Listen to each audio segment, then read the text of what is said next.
No. So who did we get inside? That's what you have to say. And just makes it Oh, okay. That's all. A little bit more ensemble. What's wrong with the rocking horse itself? Is it the same? I'm not that deep though. Okay.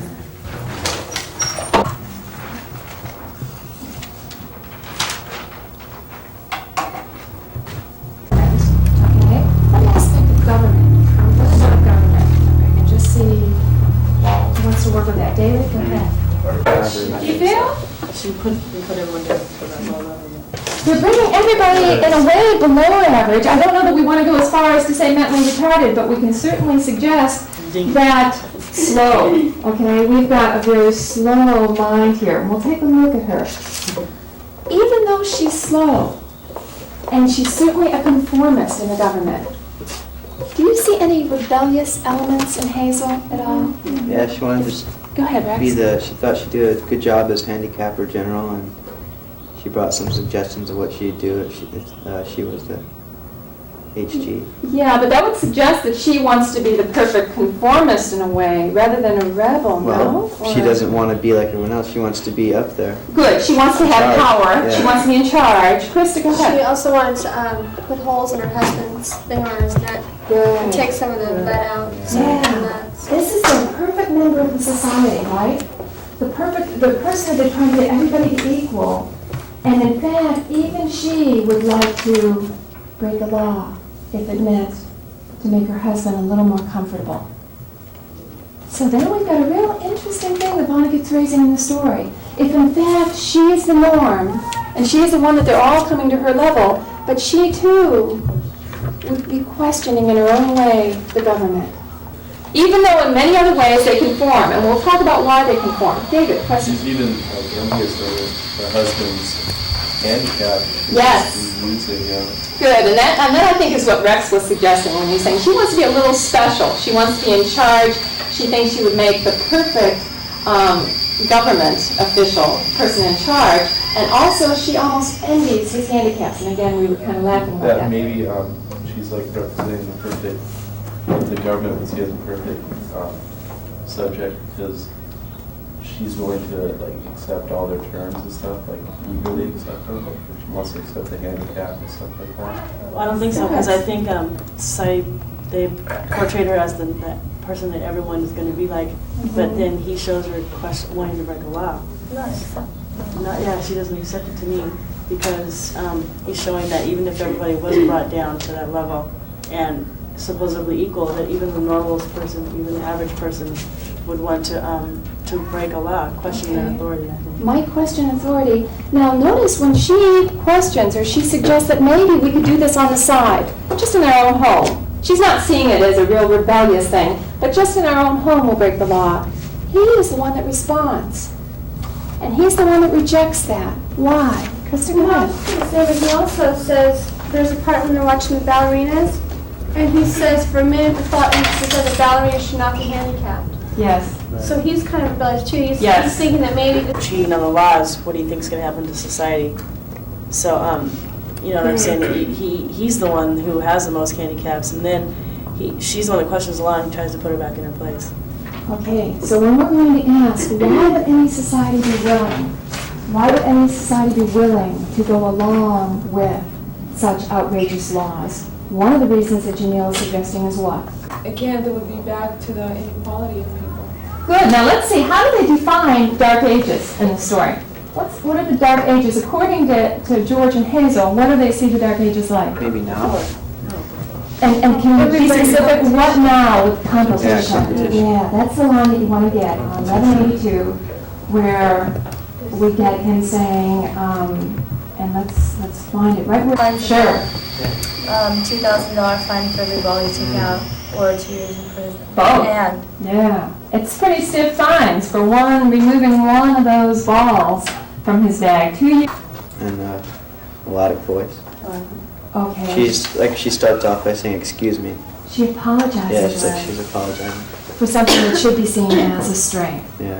So right away needing to compete. they're also saying that she must have been extraordinarily beautiful, Yeah. and It was graceful because they gave her like the complete opposite. They gave her like the worst mask there was and had the strongest handicap that was worn by somebody coming in. And ballerina is usually tiny, right? So. Right. So we're to see what they have to do to handicap it. Now, it's a perfect foreshadowing with what? It foreshadows, Yeah. and in particular, Yeah. Harrison himself. You never know about anybody. In the same handicap, same mask, everything. You never know who was more than.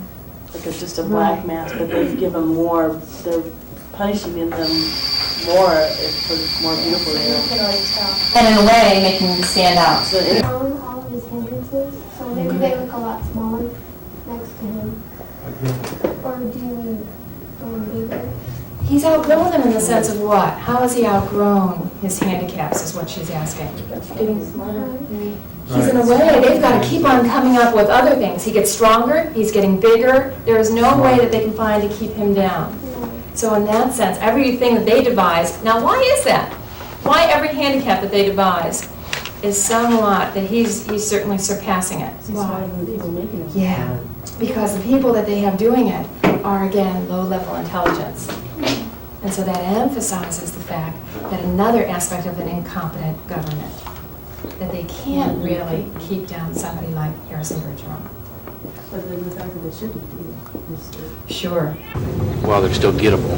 Oops. Now he does that. Somebody's gonna pass you. Somebody's gonna come across. Here they come. Behind you.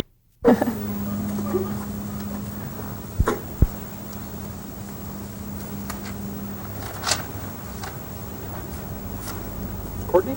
Courtney. When did you start here at Marymount? I started in 1986, in the fall semester. And this is my second year. I'm a sophomore. So you're graduating in a couple weeks here? A couple weeks. 2 left, I think. 2 left and graduation. Where are you going from here? I'm going to Woodbury University. And what kind of major there? I'm majoring in fashion marketing and minoring in international business. Can you combine them together? Yeah. Where'd you go to high school? I went to Palos Verdes High School. It's like 15 minutes away from here. So you're a local. I'm a local, yeah.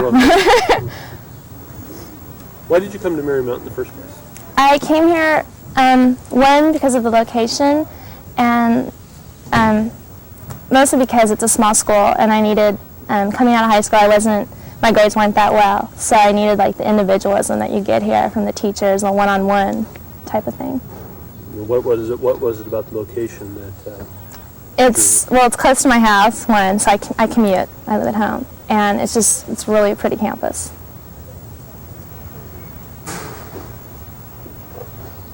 Now you say you're going to be going to Woodbury University, and that's a 4-year program? A 4-year school, so yes. you end up with a bachelor's there? A Bachelor of Science degree. Okay. Can you go on from there? And I'm going to hopefully get my master's in fashion there. Fashion there, so that's going to be your That's my goal. career concentration. Yeah. Okay. What do you think is different about Marymount? Did you look at any other colleges? Yeah, I looked at a few others. The difference at Marymount, again, is that the teachers here, I think that the people that teach here are so like into the students that they don't want to be your teacher, they want to be your friend. And a lot of the teachers on campus here, I don't think them as my teachers, I think mostly of them as my friends because they take the time to help you with if you have problems or problems in the class. And so I think that's really important. Tell me about your classes. What's your favorite? That's my favorite. History with Dr. Wallach, and probably my fashion classes with Mrs. Grant. What history classes have you had? I've taken 2 of his classes. They are History in America and Part 1 and 2. They're 2 separate classes. Let me pause you just for a moment here.